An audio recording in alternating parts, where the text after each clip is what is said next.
Olá, muito bom dia! Hoje, domingo, 1º de setembro, estamos começando mais um mês e a partir de agora você confere os principais assuntos do agronegócio catarinense. Vamos aos destaques do programa de hoje.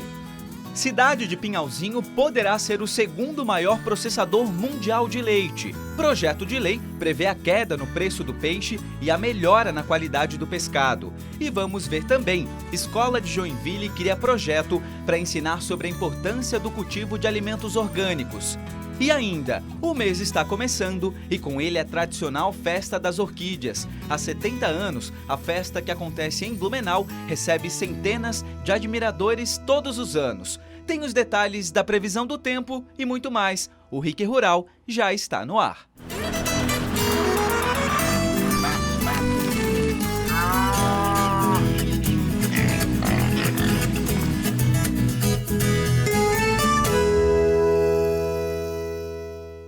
E a medida provisória que garante a isenção do ICMS sobre os defensivos agrícolas já começou a tramitar na Assembleia Legislativa. Entidades do setor agropecuário são contrárias a essa aprovação. É que a MP prevê a alíquota progressiva do ICMS a partir de janeiro do ano que vem. Apesar do prazo de 60 dias, a expectativa dos deputados é decidir esse assunto já na próxima semana. O texto da medida provisória 226 já foi lido em plenário e segue agora para a Comissão de Constituição e Justiça, que vai avaliar a admissibilidade ou não da MP. Se for pela inadmissibilidade dela, o presidente da Casa leva a plenário e comunica ao governador que a medida provisória foi inadmitida.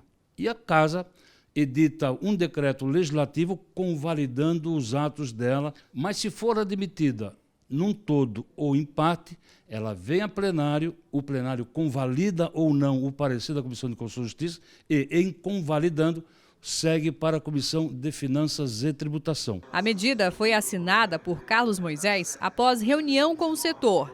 Ela prorroga a cobrança de ICMS sobre os agrotóxicos, mas prevê uma alíquota progressiva a partir do dia 1º de janeiro, com percentual que varia de 4,8% a 17%, dependendo do grau de toxicidade do produto.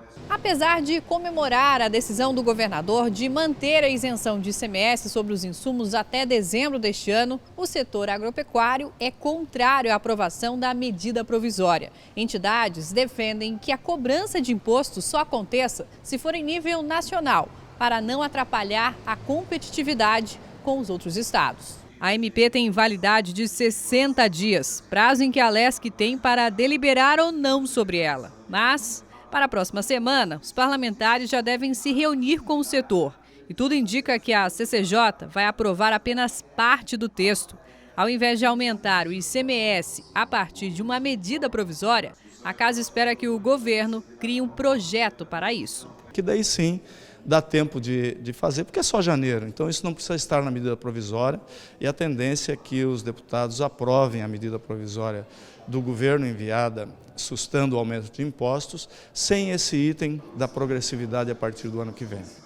Durante uma palestra na Federação das Indústrias do Estado, o deputado Marcos Vieira noticiou que em 2020 Pinhalzinho poderá ser o segundo maior processador mundial de leite. O status se deve pelo fato do município possuir duas das maiores agroindústrias lácteas do Brasil. Atualmente, das 719 propriedades rurais existentes no município, 448 trabalham com algum tipo de produção e 300 têm o leite como carro-chefe. Isso dá uma média de 177 mil litros por dia. 2.100 saem da propriedade da família Branquer. Santa Catarina tem hoje cerca de 45 mil produtores de leite, 75% desse montante concentrado no Grande Oeste. Ao longo de 10 anos, parte deles foi modificando o sistema de produção e manejo em decorrência do tamanho das propriedades, utilizando principalmente o compost barn ou então sistema freestyle, visando assim o aumento da capacidade e volume de produção. Foi o que fez esse produtor deixar para trás o tradicional meio de criação semi-confinado e promover uma verdadeira mudança na estrutura. Os animais estavam ficando muito apertados, o aumento dos animais estava sendo grande, então não tinha mais condições. Do jeito que estava, era muito manual, não tinha. A gente estava, por exemplo, assim, virando quase escravo de vaca, né? Então optamos pela construção do compost barn. A mudança também foi direcionada ao tipo de animal, que melhor se encaixaria com os objetivos do produtor. Hoje, a propriedade conta com 125 vacas holandesas, sendo que 61 estão em lactação. O manejo também mudou, visando o aumento da produtividade, mas principalmente atingir uma qualidade cada vez melhor no leite produzido. Segundo o poder público, grande parte do movimento econômico de Pinhalzinho vem do campo, e a produção leiteira é o que continua mantendo centenas de famílias no interior. Sobre a possibilidade do município ser em 2020 o segundo maior processador mundial de leite, isso se deve à perspectiva de crescimento das agroindústrias existentes na cidade e que juntas atualmente recebem mais de 1.800.000 litros por dia. Pinhalzinho tem centenas de famílias que produzem o leite, mas temos aqui no município duas grandes indústrias do segmento leiteiro, dois grandes laticínios, a Aurora e a Tirol. Isso faz com que a perspectiva de que a nossa produção em processamento diário de leite se torne enorme, mas é óbvio que com qualidade. Então nós estamos trabalhando muito forte junto também ao UDESC, que é a Universidade do Estado de Santa Catarina, para a construção de um laboratório de leite. Mas para que lá na ponta o produto seja capaz de alcançar novos mercados, inclusive internacionais, que hoje só recebem 2% do que é produzido em território catarinense, aqui, onde tudo começa, o trabalho tem que ser de excelência e o retorno para quem produz garantido. E primeiramente a gente tem que ser competitivo. Então o trabalho que a gente desenvolve junto aos cooperados nossos é fazer com que ele chegue no final do mês e ele consiga agregar um valor bom ao produto que ele está entregando e assim ele consiga ter um retorno para poder reinvestir na atividade que ele trabalha. Então a gente sabe que para aumentar a escala de produção, às vezes ele tem que fazer investimento e esse investimento ele gera um valor. Então para ele poder agregar esse valor ao investimento que ele vai fazer, tem que receber um pouquinho mais pelo litro dele e por isso que a gente trabalha bastante a qualidade do leite. Agora a gente vai falar de um projeto que mudou a rotina de um detento do Presídio Regional de Rio do Sul. Uma ideia inovadora e que pode gerar bons frutos dentro do sistema prisional aqui do estado. O pomar é de árvores frutíferas, limão, laranja e tangerina. Ele seria mais um dentre muitos que são cultivados no Alto Vale catarinense. Se não fosse por um detalhe, para chegar até o pomar, é preciso passar por elas. As grades do Presídio Regional de Rio do Sul. Então a gente buscou aqui, claro, a gente tem uma diversidade de alimentação interessante na unidade prisional, mas por que não melhorar isso? A gente pode melhorar muito a qualidade aqui e também a diversidade dos produtos. A gente tem algumas restrições em alimento, que entra, que não entra, e a gente chegando a esse consenso realmente, os citros, né? A laranja, a tangerina. A tangerina é um produto que hoje não está na licitação, então seria algo diferente para estar servindo aos apenados. E então, por que não?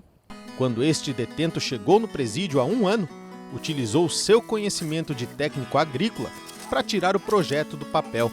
Na primeira etapa, quase 200 mudas foram plantadas. Temos clima favorável, solo também é adequado para a cultura de citros e a disponibilidade de terra aqui que nós temos é grande. E mão de obra é vasta devido ao número de apenados hoje que está sem a oportunidade de trabalho.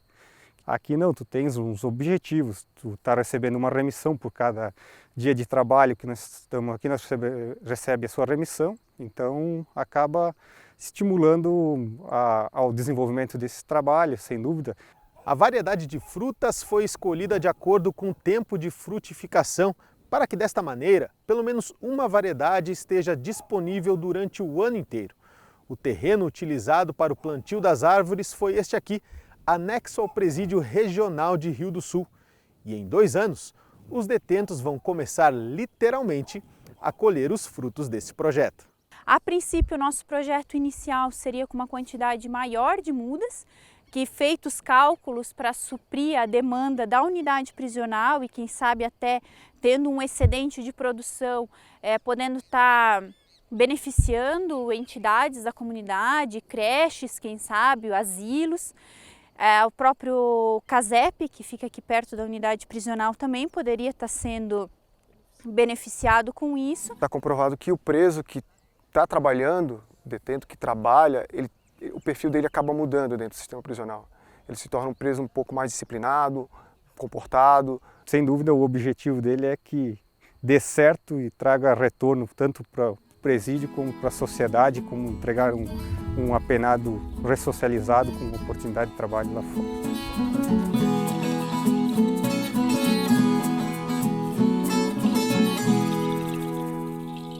Primeira pausa aqui no RIC Rural. Na volta, vamos falar de um projeto de lei que quer fazer com que o preço do peixe baixe e melhore a qualidade do produto. Os detalhes já já.